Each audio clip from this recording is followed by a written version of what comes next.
right, welcome everybody. Cape Rugby TV, Falsebay, Martis. Jerome, if we look at this this match here, Falsebay home ground advantage. Stellenbosch also we spoke about a little bit earlier on. Are we starting to see some of the teams that have got potential to be in the top 6? Are we seeing teams sort of stabilize now? Yeah, look, you can see the trend in the teams that you expect to win. It's basically the teams that win, but the margins are very small. So anything can still happen. And obviously, the students now, Faisal I think is the last week, so they're on break. So they've got a bit of momentum now. Now they're going to stop again. So yeah, so we'll see another trend coming in this until I think it's almost two months. Yeah. I mean, one of the games, Faisal, maybe you want to jump in here, but one of the games that we're not looking at it tonight, UCT against Tygerberg. Tygerberg, of course, bouncing back here, 27-18 against UCT. UCT, a strong team, getting ready, because, or at least performing on the Varsity Cup, and Tygerberg showing that they are a team to be reckoned with. No, definitely. It was another game I was watching, and that was very exciting, backwards and forth and that. But I think, Tygerberg showed their dominance. And I think the one key thing is, like Jerome says, is that university's going to break now. They come back around about 20th of July, 29th of July. So I think for UCT, that's struggling, and that is going to be very difficult coming back. And you're going to find that, it's catch up, and the margins are not, there's a couple of points that you're going to need to, target and that there. So, yeah, it's going to be interesting times, I think, for them as well. All right, let's go to that match then. Falsebay and Martis, of course, playing at Falsebay.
final win there for Martis against Falsebay.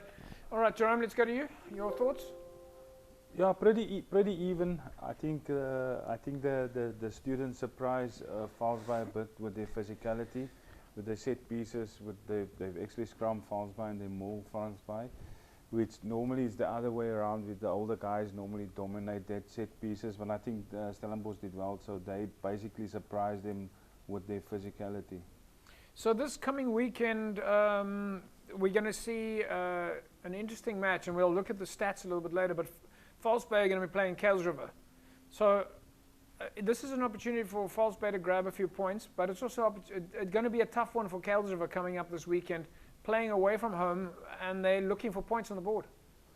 Yeah, both teams are looking for points, as you say. So I think it's going to be a tough one, and River is picking up a bit now. They lose, but their scores are not too big. So something's happening. So hopefully with the new coach now, they can start to win. They just need the win. Okay, let's take a look at the results that we've got in so far from Super League A. You see here, Durban, when they went down to Helderberg over the weekend, 48-38. SK Warmers went down to Villagers, 28-16. Falsebay, as you saw, 22-19. Tygerberg with that 27-19 win over UCT, and St. George's with a win over CPUT, 15-3 or 6. Brackenfell beating NTK, 45-20, and Hamilton's with that 37-14 win over Unimil. Faisal, from a match point of view, St. George's, they are Vital. Vital, but they're also Goes, are keeping their game plan intact every weekend. A little bit better, a little bit better. Yeah, no, definitely. I mean, it was a key game for them to win this weekend. I would think, they got the points. I would love to have, I think, 5 points as part of the target. But yeah, they slowly, tearing away on that points, moving up the log. Yeah. Like I say, we tend to focus sometimes on the top, and you forget those guys in the middle that come through that could either be top end of the log or the bottom end. So yeah, well done to them. Yeah, so we're still going to take a look at Hamilton's against Unimil and Brackenfell against NTK. Hamilton's and Unimil, Jerome, maybe Unimil will be a little bit disappointed with that result. But currently when we look at the stats, it was in favor of Unimil. We took a look at the barometer last week, and unfortunately, showing the away game points, the barometer was telling us that it was going to be like a 7-1 in favor of Hamilton's. Yeah, so barometer was right this time. So yeah. Yeah. But I mean, Unimil a bit up and down. Say 1 week there, the other week down. So they obviously have to look at how they can be more consistent. And obviously, if they lose with a big margin also. Yeah. So Faisal, the part that quickly before we jump to the next, the thing that jumps out for me when we look at the stats of the teams, the difference between playing at home and playing away is a significant difference. No. Yeah, we know that there's a factor on the call it the fan factor, but scoring points away from home and defending away from home has a massive impact. No, definitely on that. I mean, it's always home ground advantage. I think it's also got a lot to do with, I think you're sort of not in a comfort zone, but you're familiar with everything around with your planning and your prep work and stuff. And, coming from a away team and coming into, somebody else's space, it's like trying to find your feet. And I mean, look, with Hamilton's now, there's a bit of consistency in terms of their wins and that there. So I think everybody's sort of eyeing Hamilton's as one of the teams, they're at the top. And I think as well, it's built their confidence.